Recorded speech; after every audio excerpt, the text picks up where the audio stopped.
You know what, Kobe? What's that, Barry? I'm not daddy's little girl anymore.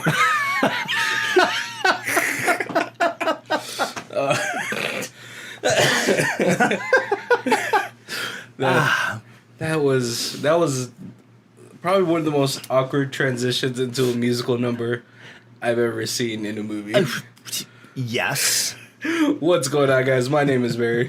This is Colby. And this is Who Watches This.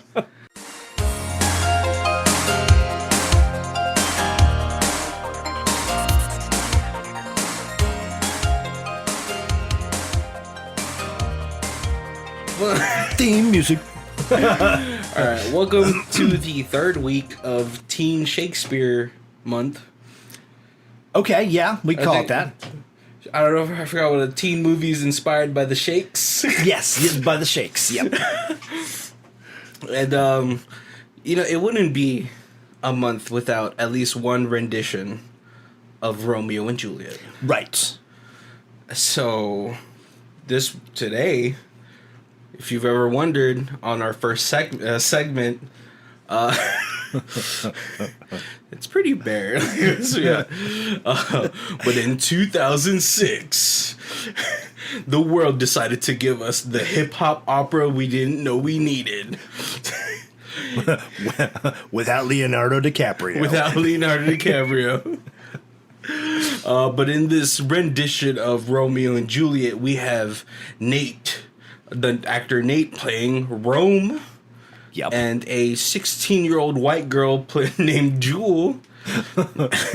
And, they meet up, and everything happens in a day. I'm sorry. There's, not really much to suspend in here. But, this is 2006's Rome and Jewel. That was really poor. I think I forgot to write our first segment. I think I was just so in awe of this movie. I was like, I don't know what to say. I did not expect it to be a musical, which that's my favorite part of it. It was probably one of the only redeeming factors of this movie. And over here we really don't like to bash on movies as much as other podcasts do, because we love bad movies. Exactly. But I think I had to apologize to Kobe when I was 9 minutes into this movie. So first of all, right? There is no place to stream this movie. Right. I have Netflix, Hulu, Prime, Disney, Tubi, Peacock. Of course, it's somewhere. A couple of these we've had to watch where, they've got commercials. We can do that, whatever. Yeah. No. I couldn't find it anywhere. Yeah, and so me and Kobe, I even tried those illegal sites. I was like, I have to watch this whole movie in its entirety, and it's not even on the Google Play Store.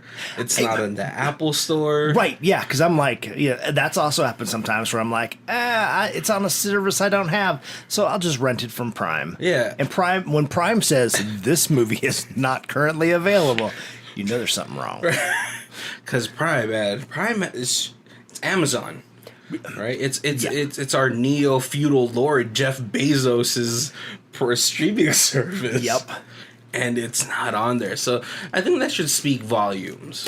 There wasn't even a copy on Amazon for me to purchase. I was like, I got Prime. We get it here in 2 days, and I can watch it the day of our podcast. Nope, not even available. Yeah, you have to sign up for an email listing to be like, we'll let you know when this is available. And I think I found out the reason why it's not available. It's because the box office returns for this movie was $457. Yeah, that's... It seems like initially a low number for an opening weekend. No, that was the whole entire... It probably only had an opening weekend, possibly an opening night. One showing. Which is like, it's funny because like we actually have, I want to say, two pretty established actors in here. Right. We have the guy who's playing the modern version of Mercutio, who is he's in a lot of things. What's his name? Alan Maldonado. Who is he part Filipino? But he's in a bunch of things. The Heels, Wonder Years, Maya 3, Project Power. He's in the Tomb Raiders TV series, House Party, The Wonder Years. He's in a lot of things. Yeah, he's got a pretty good IMDb page. Yeah, it's stacked. You know, he might be only in like he was in the OG with Tracy Morgan, which actually I like the OG. It's a pretty funny show to me. Right, and like as you scroll down, there's character names on all the things. He's not just like Thug 1 or background dancer. Yeah, yeah. He you know, like he has a couple, but it's just like, you know, they're like ad spots or commercials. You know, he does have one that says gang leader. Yeah, but you know, whatever. But he has a stacked resume on IMDb, and then John Rubinstein, who is like a pretty old school actor, but he's in a lot of things too. Yeah, he's been working since right. He was Jules' dad. Yeah, he's been working since 1967. This guy is way too good for this movie. He must have owed somebody. He lost a bet. Yeah. So those are two established actors. I think Nate Parker, the guy who played Romeo or Rome, has been pretty busy. Yeah. He's been in movies with freaking Denzel and the dude from Pretty Woman, Gene Richards. I forgot what his name is. That guy. It's not Gene Richards, but I know who you mean. I know. What's his name? Is it about Richard Gere? Richard Gere. Yeah. So yeah, that guy. Yeah, our main. So there's a lot. The cast is decently stacked.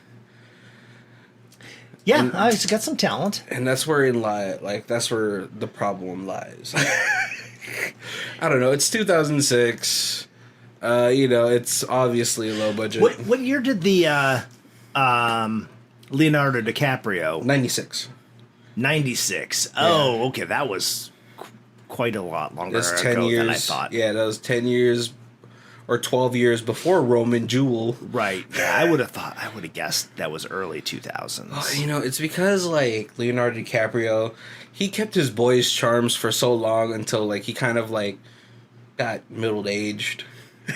Right. And still, his middle age is a lot better than a lot of people's. I heard Leonardo DiCaprio is a weird dude, though. Like, I think I was listening to a podcast where he's like, yeah, one of my friends, like, fuck Leonardo DiCaprio. But then, like, they had to do it in his backyard where he has, like, this dome, like casita, where, like, there's a skylight, and then he just puts his Bose headphones in and, like, does it from the back or something. You know, but the dude's been acting since what, like the 80s? So, right. You know, yeah, dudes, people are weird. But let's it's weird, right? Because like I want to talk about this movie, but it's probably one of the oldest like tales ever told.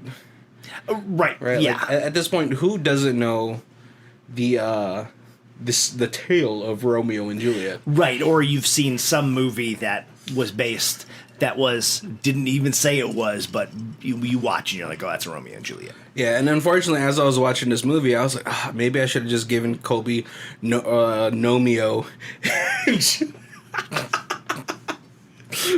Because I didn't, like, when I was trying to pick this movie out, or like a Romeo and Juliet inspired movie, I was like, I don't want to do the Romeo and Juliet from '96 with Leonardo DiCaprio. Right. It's already a classic. Yeah. Especially that soundtrack. Yeah, and then it made like $100 bazillion, and we try to show favoritism to the underrated group. Right. And this is like the '96 Romeo and Juliet is such a aesthetic for like young teenagers even now. Right. They're like, oh, a young Leonardo DiCaprio. Yeah, I think that was when I watched that. That was the first time I thought, damn, John Leguizamo has got serious range. Oh yeah. Like, it's funny because like, all right, so like, you know, like speaking on John Leguizamo, who played Mercutio in that, in that movie. It's funny because I watched him like first as a comedian, but then I also loved him in like acting roles, like not just a comedy too, but like in Romeo and Juliet. He had a movie with like called Empire, right? Where he was like the one of the biggest drug dealers in New York and all this stuff. And I was like, man, this John Leguizamo does not get enough credit. Oh, for sure. Because, man, like, the dude is so talented. And I really wished, I don't know, maybe it's his choice that he doesn't act as much as he wants to, or like he doesn't act as much like in general. Right. But I really do hope I get to see more John Leguizamo like now, even now. It was one where he was a professional boxer. Yeah. But yeah, like I knew him same as you, like stand-up comedy, and then he started doing movies like The Pest and like Slapsticky, and then all of a sudden then he's like the Violator in Spawn. Amazing. And he's like in Empire, and he's in Mercutio, and I think you're like, holy goodness, this guy's got some serious acting chops. Yeah, he's even voiced the Riddler in a Batman podcast show. That's amazing. Of course, he's the sloth. He's also like Moulin Rouge. Dude's super talented, and I really wish he would be like, he would get more than what we see. You know what I mean? But yeah, I remember when someone told me John Leguizamo was the Violator. I was like, man, I would have never guessed. I thought it was Danny DeVito. But yeah, all right. So let's just run through this movie really quick. It's pretty bare, right? So from where we and Colby had watched it, we watched it on YouTube. I had to turn my sound bar to like 40. Yes, right? It was pretty quiet. Yeah. So we start off Romeo or Rome waking up, being pestered by his father, who is a reverend. Yep. Apparently, Rome has gotten his heart broken, and he is lovesick at this point. Where he goes to hang out with his best friend Mercury, and then they're like setting up for a party. So Mercury tells him like, "Hey, come over. Tell them you're with the DJ. You're gonna, help us set up at this fancy swanky party." Yep. And then we don't really get too much character development, so this is why this is going to be pretty bare. But the party is for Jewel. Right. And apparently he and Jewel have been kind of seeing each other for 2 weeks. Have they? Yeah. So, like, it's not so super sudden, like she sees him dancing and is like, come get some of this. Yeah, after her, so it is Jewel's 16th birthday party. And, it's called Rome. He gets there, he's walking into the party, he runs into Jewel, but then one of the guys takes her away, who would be one of the suitors, for her, right?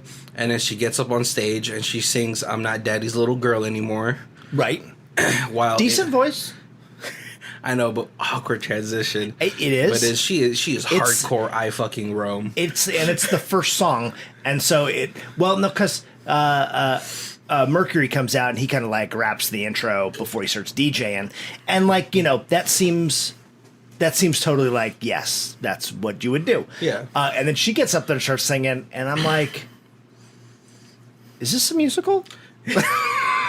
And this song is oddly sexual for a 16-year-old to be singing. Right. But she is hardcore I fucking Rome.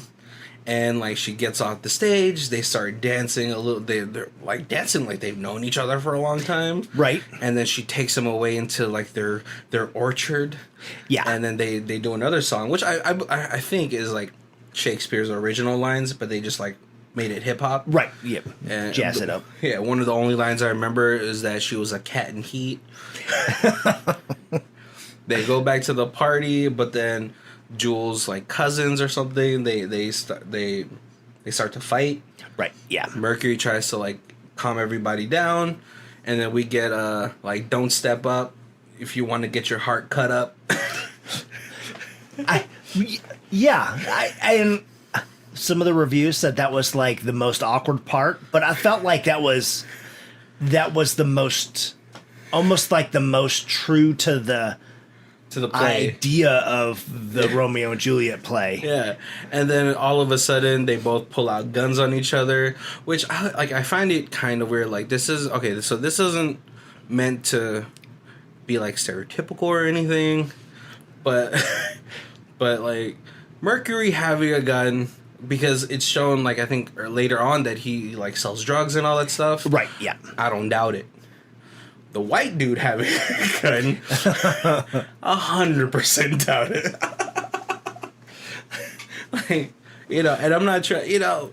Right, like yeah, he's like, I'm gonna go to my car and get my gun, yeah, for the flex. Right. But yeah, like no, like but Mercury having it just on be him. at a party, just dancing with it. Yeah, you're right. That was. So everyone dips out. Like the police come. Thankfully, it didn't do that whole situation where they only arrest, you know, Rome's part of the party. Mm-hmm. Everyone disperses, but Rome stays behind, and he like talks to Jewel. They like make out a little bit when she's like swimming. Yes, and then like he leaves, but then maybe like an hour after this awkward scene of the sister and her boyfriend not being able to consummate. He's like, it's so weird. I don't know what happened, man. I guess they just got to throw some stuff in there to pad the time. To pad the time. All right. But yes, that was like a what? Yeah. She gets another call from Rome, and he's like, I gotta see you. I can't get enough of you. So they meet each other at a church. At a church.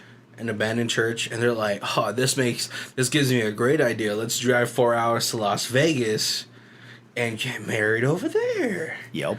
And so while that's happening, the sister finds out that Jewel had snuck out. She calls the DJ, who is Mercury, and is like, hey, meet us up. We're trying to find our sister, and I think your friend took her.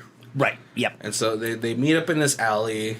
While this is happening, Rome and Jewel do get married in Las Vegas. And I gotta say, listen, I know like a lot of people have this misconception that you could just get married in Las Vegas. I still think you have to be of age. Right. Or I guess if you're getting married under the age of 18, you have to have your parents' consent, which I still find really weird. Like, you're not even an adult yet. Yeah. You're not even out of high school. And you still have to go to the county and get a marriage license before you go and get married. Get married, right?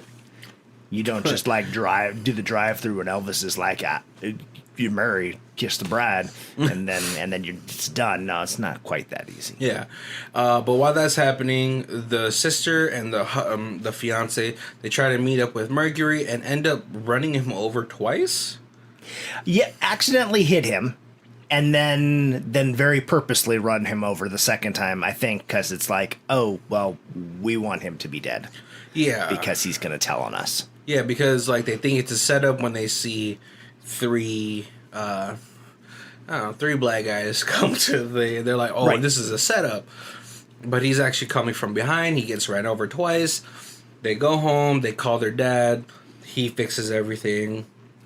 Meanwhile, Rome and Jewel get caught up in Las Vegas and get taken home within a span of like, I guess they put them on a plane because they got home that very night. Right.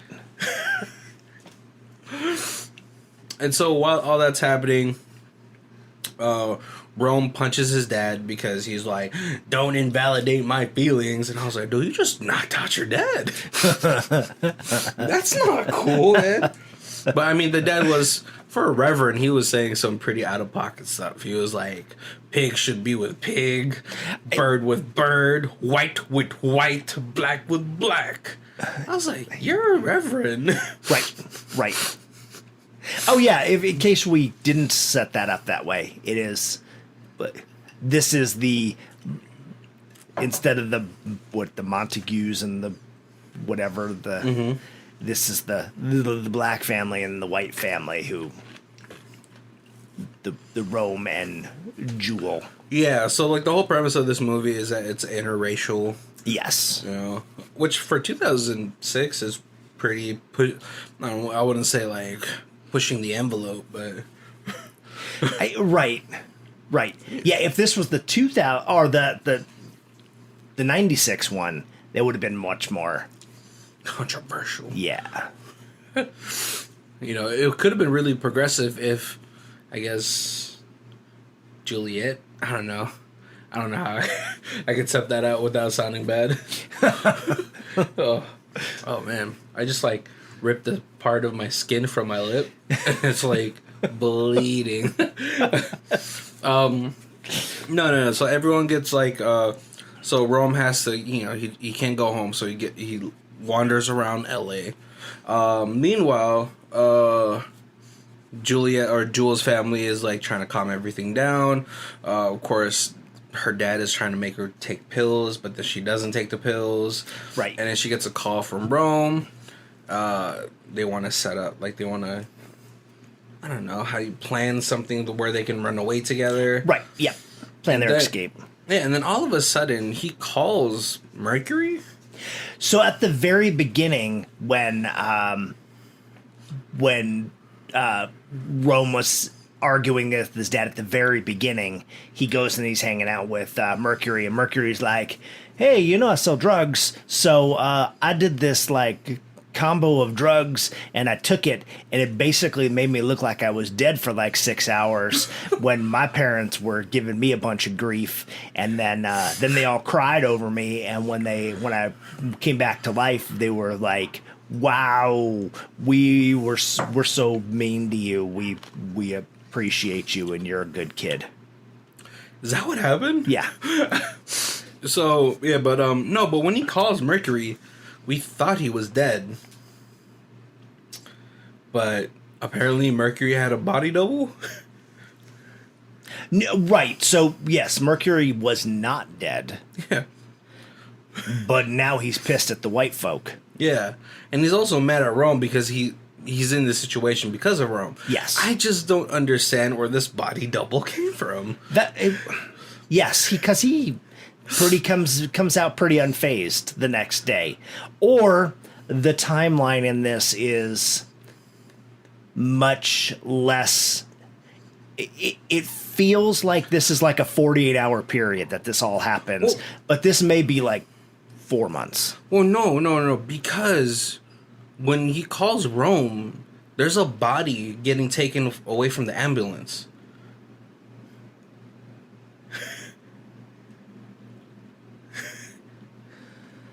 Oh, was it not him that got hit in the alley then? I guess not. How racist is it that I'm like, those two black guys look the same? Well, okay. No, I really thought it was him, and I just assumed that he kind of rolled out of the way or whatever and didn't get killed by the car, and that's why he's pissed. But, well, see, the thing I thought about is it kind of would make sense if he had a body double because he is a drug dealer. That, like, you know, he would send this body double out first as like a cushion, right? Just in case like they had cops with them, then if they would try to pat him down, he had nothing on him, right? And then he would come out or something like that. That's where my head was. But then he told Rome, he's like, "This is the last favor I'm ever gonna do for you," because he killed my cousin or something, who kind of looks like me. And so, what's it called? So Mercury puts the mixture of drugs into a pouch, gives it to Jewel with a letter that says like, "Take this" or something like that. Right. So she says something, and I couldn't hear it when she snorting the drugs. Right. I also couldn't hear it, and then I like rewound a few times, and I never could hear it. And then I thought that the little letter said something more, and yeah, I think it was like along the lines like, "I do this for the one I love" or something like that. Okay. You know, it's probably one of the lines from the original play. And so she takes the mixture, and then the father finds her. Best actor in this whole thing, because he's distraught. We have sad music playing over this montage of him holding his dead daughter. Right. And then we cut to Rome and Mercury, and he's like, don't worry, we got plenty of time, because she's dead. Yep. Like, dead. I was like, whoa, I thought they were friends. I don't know. Maybe he was just kind of mad and just trying to put Rome in a bad spot. But they go to the morgue, which I don't think they just allow anybody there. I took it as like he was like, if I tell this dude this chick is dead, then he's just going to go on with his life. You know, he'll be sad for a little bit, but he'll go on with his life. Not that he's going to go to the morgue and try to find her body. All right. But no, like he goes with him, though. But he's like, this is as far as I go. Right. So Rome sees her dead body, and then for some reason Rome has a bottle of poison with him. Yes. He drinks it, he dies. Of course, Juliet or Jewel wakes up and is just like, no, don't die. Yep. And then like strokes this man's juicy lips. This guy got some juicy lips. She did play with his lips an awful lot. I was like, man, those are some, wow. Wish I had those lips. But yeah, it was almost awkward how much she like fumbled around with them. Because them juicy. It looked like two baguettes on top of each other. How big they were, Jesus. But then, for some reason, he had an extra bottle of poison, and she took it. And then they died, and then we cut to the end of the play where both families come to reconcile. Yeah. Their differences. I was like, man, this has like no resolution, because those two people that ran over that dude should be in jail. Yep. And that's the end of the movie. Right. All right. So before we get on to talking more about this movie, Kobe, let's do our other segment, High Star, Low Star. And this also is pretty bare. So, Kobe, if you want to read, which one do you want to, we'll go with that one. I was an... So 9 out of 10. Oh, 9 out of 10. I was an extra for this movie. I was in this movie as an extra, and filming it was really fun to see how everything works. I thought all the actors and actresses were great. I had a really fun time filming this movie, and I would do it again. I think that they just need a little bit more room in their budget. If anyone knows where I can buy this movie, I would love to know, because my entire family really wants to see it. I think the best party of the movie was when we were having the party and the cops came and shut it down. I swear, when we were filming, I thought the cops were all real, and the location was the best. I would have to say it was a great movie, and I was more than happy to be let in, to be in it and let everybody know that. Not really a I review. would think if you were in a movie and you were hyping it up, stretch, give it the 10 out of 10. Why go 9 out of 10? This was a 9 out of 10 because he or she was in this. That's it. Let's go to a 1-star review. Yikes. Worse than the plague. That's it. This person did not want to... They did not want to put any more thought into this review. All right. Well, let's read. I think this one actually sounds like a good one. You want me to read it? Okay, so we got 8 out of 10. Excellent updating of a classic tale by Maximilian. Rome and Jewel is a fine musical that I truly hope gets picked up for theatrical release. I was lucky enough to see it when they showed it at the high school where I teach. At first I thought, oh, not another take on Romeo and Juliet, but I was really drawn into the story, mainly because of the strong acting and the catchy and memorable songs. And let's face it, anything that gets our kids into Shakespeare is a good thing. I show Baz Luhrmann's excellent movie when I want to ease them into the nuances and rhythms of Elizabethan language. The Roman Jewel is even more accessible viewing. Set in Los Angeles, present day, hence contemporary dialects and language, it tells the story of a young white girl who falls in love with a young black guy who crashes her Sweet 16 party. This causes a clash between the white kids and the black kids at the party that spill into the streets of LA. Meanwhile, there's an intense political backstory, just as in a Shakespeare play, and the lovers do their best to keep their romance a secret. The actor playing Mercury was fantastic. I hope he gets discovered soon. Okay, I just looked him up, and he will be playing a character named Goatee in the 4th Die Hard installment. I hope it's a substantial role. This movie is generously shot and well edited. See it whenever you get the chance. Now, I want to look up and watch everything this director has done because he really knows what he's doing behind the camera. Nah, that's someone who worked in the film. That was probably Charles T. Guinness. He hasn't made that many movies. He did a John Delaney thing though. That's cool. Yeah, this. I don't know. Kobe, what do you have to say about this movie? I didn't hate it. Like the timeline, like we said, kind of like is. You don't know if it happens in 24 hours or like over 6 months. Honestly, you're not really sure. It needed to be a little longer to fill in some of those gaps and fill in with some story points. But I actually did enjoy most of the songs. I'm like a music buff, so like I always kind of enjoy when they start singing. Yeah. This has kind of made a little West Side Story, you know? Yeah. No, it's funny. Have you seen the trailer for this movie? No. No, I didn't watch anything, and then I couldn't find no video reviews or anything of it, so. This episode is going to get 0 listens. Like Roman Jewel. I've never even heard of that movie. No, the redeeming factor of this movie is its like musical score. That is probably the best part in this entire movie because it's the best. I don't know. It's the best part. This movie is going to be really hard to talk about. Because, again, it is just the original story of Romeo and Juliet.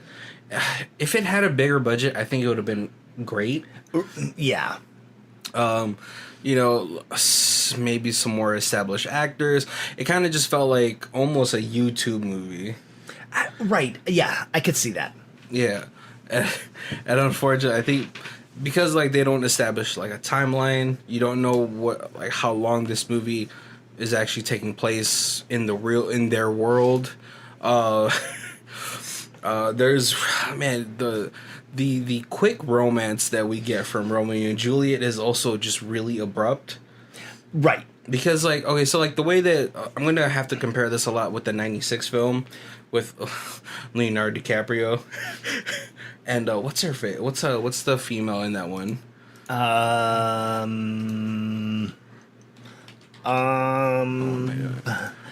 will say to fill the silence. Yeah.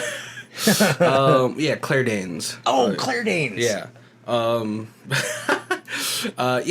to compare it, in the scene where Romeo and Juliet first meet each other, through the little fish tank. Yeah. I think that was you could believe that they become infatuated with each other because of the way they set up that scene. Right. Also during that time, Claire Danes and Leonardo DiCaprio, 96, they still employed people in their early 20s to mid 20s to be actors in these teenage films, but they did Leonardo DiCaprio and Claire Danes did have a very young look. Right. Yeah. You could just be like, oh yeah, they're seniors in high school. Yeah. Or freshmen in college or something like that.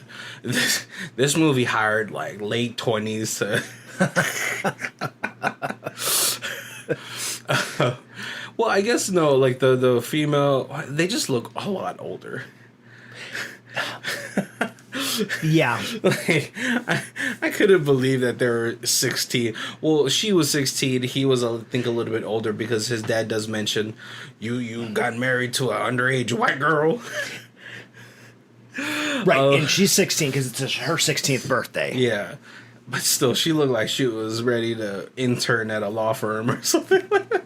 And the guy playing Rome, he looked like he already had an established 401k. He's ready. He's getting ready for that promotion at work. Oh man! But yeah, like, so yeah, just the setup for their romance, it just felt really awkward. I don't. How did you feel about? Right, and maybe I interpreted that different, but I thought like because at the beginning he's having that conversation with Mercury, Rome is, and he mentions her. And Mercury's like, yeah, look at these, my girls up here on the wall. We got Beyonce and we got Some models, yeah. Some models. And he's like, if you try to talk to them, I'm going to slap you because they're not even in your league. He's like, you think you can get with them? Because that's how you thinking you're going to get with Jewel. Because, this is the first time that I've known that she hasn't been just hooking up with, seniors. This is the only time I've ever seen her single. And then I thought he said that he had been talking to her for 2 weeks. Well, because I feel like we're missing a good chunk of the beginning of the movie, the dad does say to Rome, like, you were heartbroken over some other girl, and now you're just so in love with this white girl. Yeah. So that's why I was kind of surprised when you said that, like, they had been talking. Because if not, it's like even more awkward. Because then it's like, oh hey, I'm at this party of all white people. There's one black guy in the crowd. I'm gonna, I fuck him, and then he's gonna look at me shaking my ass, singing my song, and then we're gonna run off into the forest, not to hook up, but to be in love. Yeah, but I think that's what it was. Yeah? Yeah. I think my brain just wanted it to be longer than that. Yeah, right? Because you're like, oh no, there's no way teenagers fall in love this fast. Yeah, not like I'm going to kill myself over you fall in love. Not right. In like 24 hours. Oh. That's the 6-month period. Right. But the way that this movie is shot, the pacing of this movie, it really does seem like they've only known each other for 2 days. Right. And I'm like, oh, man, I really hope teenagers aren't like that. Right, yeah, because then if not, it's they met at the party, he leaves, she goes into the pool after the party just to kind of relax, and he comes and like spies on her, and then they kind of get together and sing a song. Right. And then he leaves, and then it's like the next day he's like, I need you so bad, let's meet at the church. And they go to the church, and then from there they're like, let's leave this church, go to Vegas. Get married. Feels like it's the same night. Gets arrested, deported back to L.A. or it's set in L.A. See, I would believe this. Oh, I wouldn't say I would believe this chemistry that they have in any freaking regards. Like, but I'm like, you're in L.A. and she's looking at Rome. Like he's the first black dude she's ever seen. Besides like the rapper and the DJ. Right. The way she's looking at him is like, oh. Now if this was set like in a small town in Montana maybe. Because let's be real, no one wants to be in that type of cold except for white people. Oh man. But yeah, like the way that, just the way that I think the progression of this movie for the story and the plot was like just devastatingly weak. And then the only thing that really saved it was like the decent songwriting. Right. Except for the I'm Not Daddy's Little Girl song, I was like kind of uncomfortable watching that. More so because of her dancing as well. When she's like, oh yeah, she's like not gyrating, but she's like doing body waves. Like, yeah, I'm not daddy's little girl. It reminded me when we did Anna and the Apocalypse, when there's that, like, the girl gets up and does the super sexy Santa dance, and it, like, seems like so out of place in that movie. Like, that's kind of the same kind of song. See, I'm still okay with that scene. It reminded me more of Dancing Ninja. Okay. Right? Right. Was that what that movie was called? Yep. Dancing. Oh, that movie If that movie came out in the 90s, it would have been a childhood beloved classic. It would have. And it would have had the same old Asian dude from Three Ninjas. You're the grandpa. Yep. Man, that guy was everywhere in the 90s. He kind of, if he was, I don't know if he's still alive. Sorry if you're still alive. I'm pretty sure you're not going to hear this as well.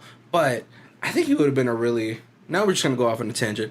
I think he would have been a really good pick for the Avatar The Last Airbender live adaptation as Uncle Iroh. Oh, totally. Zuko. Yes.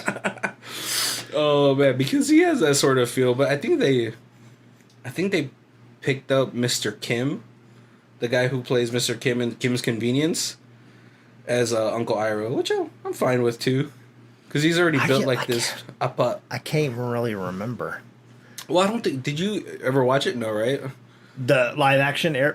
It's in talks right now. Yeah, Kim's Convenience. Yeah, you talked about it, so I've watched a little bit of it. So he's the dad. Yeah. Yeah, so he's playing Uncle Iroh in the live. But like Airbender, it was long enough ago that I saw it that I'm not remembering who the actors and stuff were. Oh. No. They're making a live adaptation now for Netflix. Oh. Yeah. Gotcha. Yeah. No, I think Uncle Iroh in the M. Night Shyamalan one was like Indian. Which I think M. Night Shyamalan had to do that because I don't think he could. Somehow he didn't acquire the rights, but he was able to change enough to still do some of the things that he did in that movie. Right. Which I was like, if you can't get the rights, just don't do the movie. Yeah. I think I mentioned this before, but I got super messed up because it's called Avatar as a cartoon. Yeah. And then it came out in the movies as The Last Airbender. Yeah. But it came out at the same time as Avatar the movie. And everybody was like, Avatar is the greatest movie ever made. And so then I went and I saw Last Airbender because in my head, that's the Avatar movie. And I was like, I cannot understand why everybody loves this movie so much. Like, it's not terrible, but like, this is not the cartoon. This is not in my top 5 favorite movies of all time, for sure. And then I ended up not seeing the actual Avatar till it like came out on like DVD because I am dumb. No, okay. So when Avatar came out, everyone hailed it as this great movie. Watched it, boring. I've already seen this movie. It's called Pocahontas.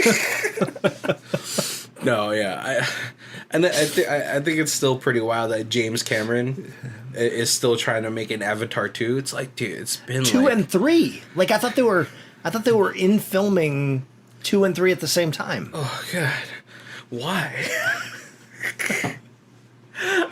I just did not enjoy that movie, like, because everyone loved it so much. Like, oh, the 3D is so good. I was like, oh, this fucking sucks. I mean, I like the actor who was in it, the guy in the wheelchair. Yeah. Like, because he was also, like, in Clash of the Titans and all that stuff. Yeah. I like that dude as an actor, and I feel like he's kind of underrated. He should be in more action projects, but, you know, it is what it is. But, oh, man. Yeah, I am not looking forward to Avatar 2 and 3. Yeah, we have totally gone off a tangent. There was not much to talk about Roman jewels. Oh, by the way, so which Avatar is off of which Shakespeare play? Hamlet. don't know. So on other news, did you see the deleted scene for the Batman? No. It's with the Joker. I absolutely don't know when this episode's going to be released, so this is probably old news by the time you hear it. But it's pretty cool. We'll watch it after the recording session is done. Okay. If you've never seen it. It's I don't know who's playing the Joker. My friend told me it was like some dude from the Eternals. But I actually thought it was the guy from Sky High. The guy who played... Did you see Batman? No, not yet. Okay. Not yet. I'm still waiting for it to come on like a streaming service. Like I said, like I've talked to you before, I can't. It's hard for me to sit through anything without having to go pee, and I don't have like diabetes or anything. I just like it's 3 hours. Yeah, and it's a 3-hour movie. It is. Which like I'm glad, I'm really glad that this movie has gotten like great reviews.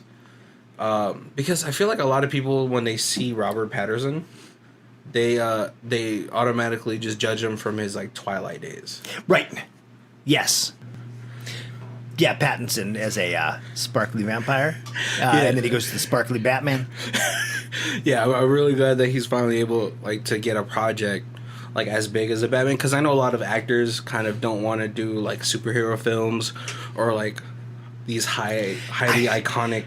They don't want to do figures. superhero films because they want their paycheck to be small. I figure like that was what people are fighting for, is superheroes, because you're like, oh, no one's heard of this superhero. That'll only pay me $25 bajillion. I know, even when the film bombs, you're still gonna get so much money. Right. But I can understand it though, because like you also get highly criticized by these fanboys that are like, that's not how the character should be. Right. Where I'm much more like forgiving and when directors take liberties with properties, just because there's a lot of things that can't really translate well from a printed media into a live action. Right. I feel like almost on some of the Marvel stuff, they purposely did. They're like, nobody really knows who Ant-Man is, so we can kind of redo his personality, however we want, because, there's only a small percentage of, like, comic collectors that do Ant-Man. I was or really... Guardians of the Galaxy. Oh, That's right? like, that's the... Yeah, I had the same thing. I was like, I don't even know who the Guardians of the Galaxy is, right. So I hope this movie's cool. No, I was really sad, though, for Ant-Man that I didn't get to see Michael Douglas slap the shit out of Michelle Pfeiffer. It's funny, like, especially for, like, comic book fans that are just, like, fans of the movies, but never... Or, like, the movies do help people go towards the comics because they want to read more on the characters that they end up loving. But it seems like a lot of like DC and Marvel, they kind of hide like the darker side of like the comics, like what's it called, the maximum line for Marvel. Yeah. or like Namor trying to steal Susan Richards, or does he steal Susan Richards away from Reed for a little bit? For a little bit, yeah. Bastard. Yeah. So, yeah. Yeah, I just... Alright, so here's a question before we get to our hour mark. Colby, if you were contracted to play one superhero, who would it be? Dog welder? Is that a yeah, he's a DC like kind of anti-hero. Yeah. His special power is he can weld dead dogs to people. Excuse me? He's just making like chimera people. yeah, like he welds dogs to people. and he's part of Section 8, which is the kind of the military term for people who are insane. And he's with Six Pack, who is... He always has a cold one on him. Well, yeah, he's always so drunk that he thinks he's a superhero. And then they've got like a naked Mexican guy. Is that his hero name? Yeah, he flashes people. He's just like a big hairy Mexican guy who wears a trench coat and nothing else. He's like a flash grenade. Yeah, it's there's the mime. There's a I can't remember. Oh, there's the like the alien who's like a person who's got all their insides on their outside.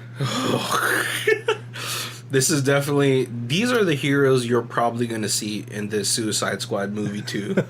Like in the second one, because I know James Gunn, I know for the first one he was like, I gotta find like heroes or anti-heroes that nobody absolutely knows. Suicide Squad was DC. This is DC. Yeah, yeah. This is done Dog by welder. This is done by same guy who did the Boys. Oh, all right, that makes sense. He did his version of Punisher. Called The Hitman. Yo. And then so the Hitman had to hunt these people down because they're like heroes, but they're anti-heroes and they're doing bad. So yeah, Dog Welder keeps welding dosh hounds to people, freaking wiener dogs on their wieners. Right, because you start reading, you're like, he welds dogs to people. No, I've read that wrong. Oh no, he actually does. Yeah, he just solders a dog to you. Oh, it's not even like a metaphysical thing. It's just like he's physically welding people. Yes, he's got the face mask. He's got like the acetylene torch. Yeah, and he just welds dogs to you. See, my hero that I would love to portray is Dial H for Hero. Where what was it? Where his thing was he had like a magical like telephone booth, yes, or something, and he would like dial random numbers and get random superhero like powers, right? Almost like DC's like answer to Legion, except he was just like a fat dude living in a shitty apartment. And I was like, I could do that. And and it's cool because you could tie him into the House of M. Because he's obviously gathering superpowers from beings in different dimensions, or and what's right. supernatural shit. Yes, and I was like, that would be an awesome DC movie to do, right? Just because you could almost make it like a H.P. Lovecraftian horror, where he has to fight like these, cosmic beings with like these random powers, or like if you guys don't know about like the whole SPC, it's like the creepypasta of like monsters, where he's just like pulling powers from SPC beings. Would be so awesome. But I think that comic was very short lived, right? They brought it back. They've tried to bring it back a couple times. But I feel like that's one of those comics that like DC should just hand over to like their subsidiary, like freaking Vertigo. Totally. Yep. Because like, what's it called? Hellblazer. John Constantine is a very much more different John Constantine than Dark Justice League. Yeah. Which one do you enjoy more? Because I started picking up the original one like when it first came out, like issue 1. Hellblazer? Yeah. Oh. I remember reading that. I was like, whoa. And then I kind of fell off of it, and then like way later on it came out. So like I guess after the Keanu Reeves movie, yeah, it came out as a comic, and I was like, oh, I remember this. I gotta pick it up and read it. And it was good, but it was good in a different way. Yeah. Did you hear that Keanu Reeves would love to do? I did hear that. And I would love to watch that. Yes. As much as I love like the guy who played the John Constantine on the TV series, because he felt like much more of a faithful adaptation from the Hellblazer. Right. Like, when Keanu Reeves came out as John Constantine, a lot of people gave him slack. But he did not slack off in that movie. Yeah, that was... He could have easily dialed it in to be just like a supernatural Neo. But like he was like rough around the edges. And then, the guy who played the Satan, the last scene. So good. Tilda Swinton as Michael.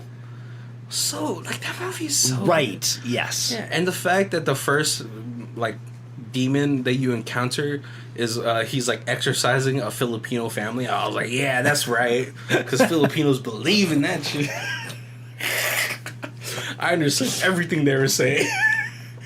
Just like in the Spider-Man No Way Home when they had that scene with the Filipino grandma. I was like, why? But the only thing is like, why is she talking so slow? Like, there's no way a grandma talks that slow. But yeah, I would love to see Keanu Reeves play John Constantine one more time. Because I feel like, he's and right now everybody, I don't think people stop loving Keanu Reeves, but after John Wick and all that stuff, and then again, Keanu Reeves, a lot of people don't give him credit for being a great like comedic actor, because he was in that one movie with Randall Park and Ali Wong, Always Be My Maybe, where he was dating Ali Wong and he was like the eccentric. Like famous guy. Did you watch it? I don't think I've seen that. Oh, it's so good. Randall Park is, right? Yeah. So he's like the main character. Ali Wong is like, they were like best friends growing up. They met up again, and then they like fall in love again. But Randall Park is like, that movie's so funny. I love that movie.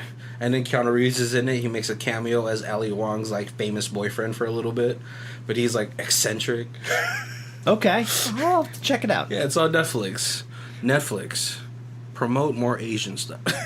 I know Netflix has been picking up a lot of Korean dramas and movies. Yes, it's amazing.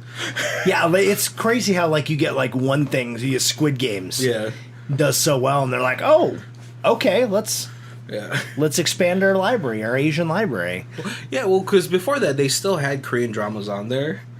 And then Squid Game, because more so because I really think TikTok blew it up even more. That people are like, I gotta watch this, right? And then now they've been picking up more and more projects, which is like awesome, But I think it started with like probably The Wailing.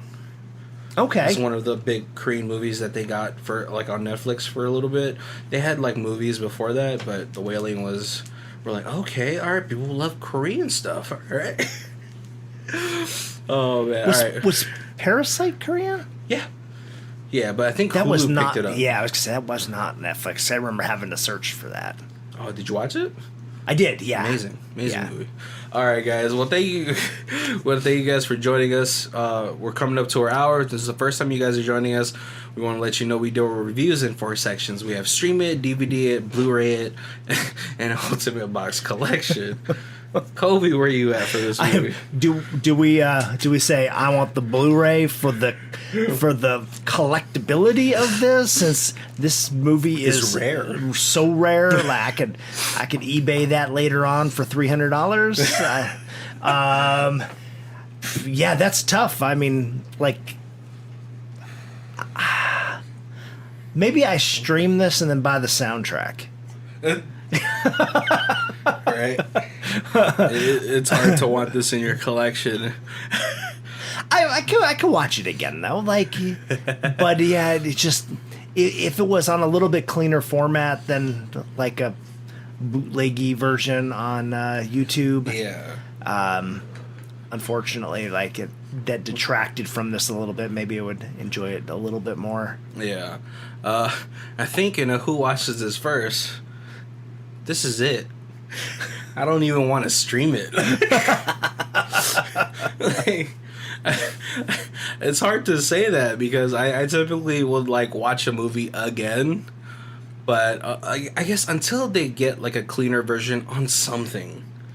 There's so many streaming services now, but I just think because of like the low box office volume that it got, no marketing at all. Like I had to like look deep into the list of like, I thought there was more teenage movies based on like Shakespearean plays, but I guess not as much as I thought there would be. Right, I thought there was. Yeah, but it's also because I didn't want any layover or lapping in like themes, because then right, okay. One of the movies I was going to choose is Motocrossed, the Disney Channel movie where it's pretty much 12th Night, just like She's the Man, where the girl has to be a guy again. I was like, I don't want to do that again.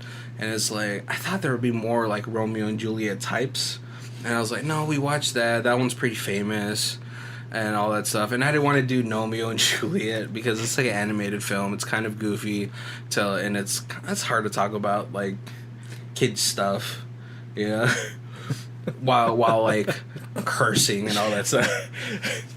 We gotta do like kids movie time where we like drink while we're doing the kids movie, and that way it's very inappropriate. You're like, oh, they're only inappropriate because they're hammered. But yeah, no, yeah, like the soundtrack is nice. I'll pick up the soundtrack. That's kind of cool. Right. Add to my musicals soundtrack list. Where Grease 1 and 2 are in there, obviously. Les Miserables if I'm feeling like a wine and cheese night. But yeah. But thank you guys for joining us. We always appreciate it. Make sure you check down below with our show notes. We have our Amazon affiliate links. You know, we're trying to graduate from our hot and spicy bar and go up to a Starbucks or something.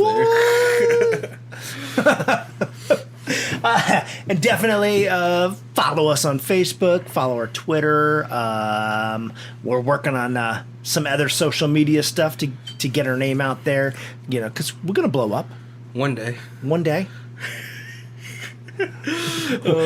want our 200th episode to have 200 views. No, we want to be at like a, I don't know, 2,500 solid followers by our 200th episode. Yeah, that'd be Like, and we're also gonna start up our YouTube channel because you guys need us on YouTube. Right. So that way when Barry bites his lip and starts bleeding in the middle of the episode, like, you could laugh at him. I didn't bite my lip. I ripped skin off my lip. That's even worse. All right, guys. Thank you guys for joining us. My name is Barry. This is Colby. And this is Who Watches This. Just to let you guys know, if you want to see who does our theme music, it is Lee Rosevere. It's called Arcade Montage. It's on her album Music for Podcast 3, and her Bandcamp is down below. Thank you.